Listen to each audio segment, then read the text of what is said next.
என் ரத்தத்தின் ரத்தமான உடன்பிறப்புகளே. செத்தும் கொடுத்தார் சீதாகாதி வள்ளல் என்பார்கள். அது பழைய விஷயம். ஆனால் புரட்சி தலைவர் எம்ஜிஆர் வாழ்ந்த போதும் சரி, இறந்த போதும் சரி, பலரை வாழ வைத்திருக்கின்றார், பலரை பிழைக்க வைத்திருக்கின்றார். அவரால் வாழ்ந்தவர்கள், வாழ்வு பெற்றவர்கள் அநேகம் பேர். மருத்துவமனையில் இருதய நோயாளி ஒருவர் கடைசி நிமிடங்களை எண்ணிக்கொண்டிருக்கும் போது அந்த மனிதருக்கு உயிர் கொடுத்து பிழைக்க வைத்தவர் புரட்சி தலைவர் எம்ஜிஆர். அது எப்போது என்கிறீர்களா? எம்ஜிஆர் இறந்த பிறகும் அவரை, அந்த நோயாளியை எம்ஜிஆர் பிழைக்க வைத்திருக்கின்றார். இது என்ன அதிசயம் என்கின்றீர்களா? நடந்த உண்மைதான். வாருங்கள் பார்ப்போம். பிரபல பெண் எழுத்தாளர் இந்துமதி திருமதி ஜானகி எம்ஜிஆர் அவர்களின் வள்ளல் குணத்தையும் மனித நேயத்தையும் குறித்து சொன்ன ஒரு தகவல் இது. அவரது குடும்ப நண்பர் ஒருவர் இருதய நோயினால் பாதிக்கப்பட்டு வருடக்கணக்காக அல்லல் பட்டு கடைசியில் அறுவை சிகிச்சை செய்து கொள்ள முடிந்தது. இருதய சிகிச்சை செய்ததன் பின்பு ஏற்பட்ட கோளாறினால் உயிருக்கு போராடி கொண்டிருந்தார் அந்த நண்பர். கடைசி சந்தர்ப்பமாக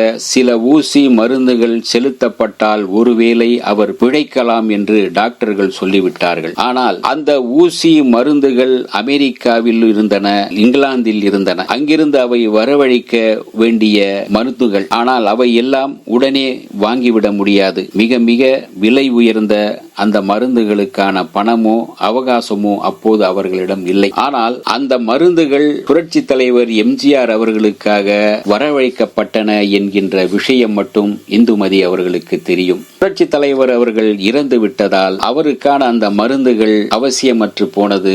அந்த மருந்துகள் அங்கேயே வீட்டிலே இருந்தன. அந்த மாமனிதரின் மறைவால் அவரின் அந்த மருந்துகள் ஜானகி அம்மாளிடம் இருப்பது இவருக்கு தெரிந்தது. உடனே அவர் ராமாவரம் தோட்டத்திற்கு போன் செய்த போது ஜானகி அம்மாவே எடுத்து பேசியிருக்கின்றார். என்னுடைய குடும்பத்தைச் சேர்ந்த நண்பரின் உயிருக்கு போராடி கொண்டிருப்பதையும் அவருக்கு தேவையான மருந்து மாத்திரைகள் ஊசிகள் எல்லாம் எம்ஜிஆர் அவர்களுக்காக வாங்கப்பட்டவை உங்களிடம் இருக்கிறது, அதை கொடுத்து உதவ முடியுமா என்று எழுத்தாளர் இந்துமதி கேட்டதும் உடனே இந்துமதியை அவர்களை ராமாவரம் தோட்டத்திற்கு வரவழைத்து அந்த மருந்து மாத்திரைகளை எல்லாம் கையில் எடுத்து கொடுத்து விட்டார் ஜானகி அம்மையார். எம்ஜிஆருக்காக வாங்கப்பட்ட அந்த மருந்துகள் எம்ஜிஆர் இறந்த பிறகு அந்த மருந்துகள் பயன்படாமல் போய்விடக் கூடாது, இன்னொரு உயிரை காப்பாற்றுவதற்கு பயன்பட வேண்டும் என்று நினைத்து உடனே அந்த ஹாஸ்பிட்டலில் உயிருக்கு போராடி கொண்டிருக்கும் அந்த நண்பருக்கு உதவும் வகையில் அந்த மருந்து மாத்திரைகளை புரட்சி தலைவரின் திருமதி ஜானகி அம்மா அவர்கள் கொடுத்து விட்டார்கள். அது மட்டுமல்ல,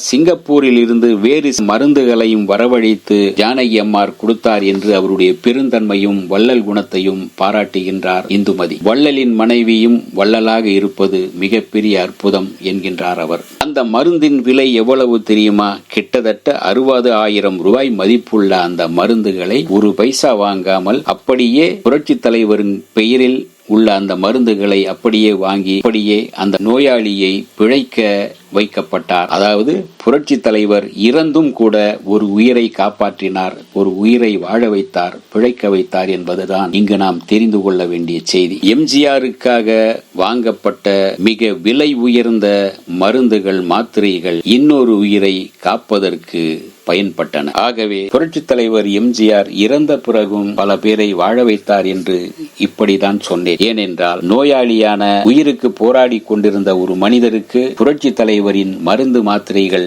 பயன்பட்டது, அவர் பிழைத்துக் கொண்டார். எனவே இறந்தும் பலருக்கு உதவியவர், வாழ வைத்தவர் புரட்சி தலைவர் எம்ஜிஆர் என்பதற்கு இப்படி நிறைய உதாரணங்கள் உண்டு. இந்த வீடியோ உங்களுக்கு பிடிச்சிருந்தா லைக் பண்ணுங்க, ஷேர் பண்ணுங்க, கமெண்ட் பண்ணுங்க, சப்ஸ்கிரைப் பண்ணுங்க, மறக்காம பெல் ஐகானை கிளிக் பண்ணுங்க.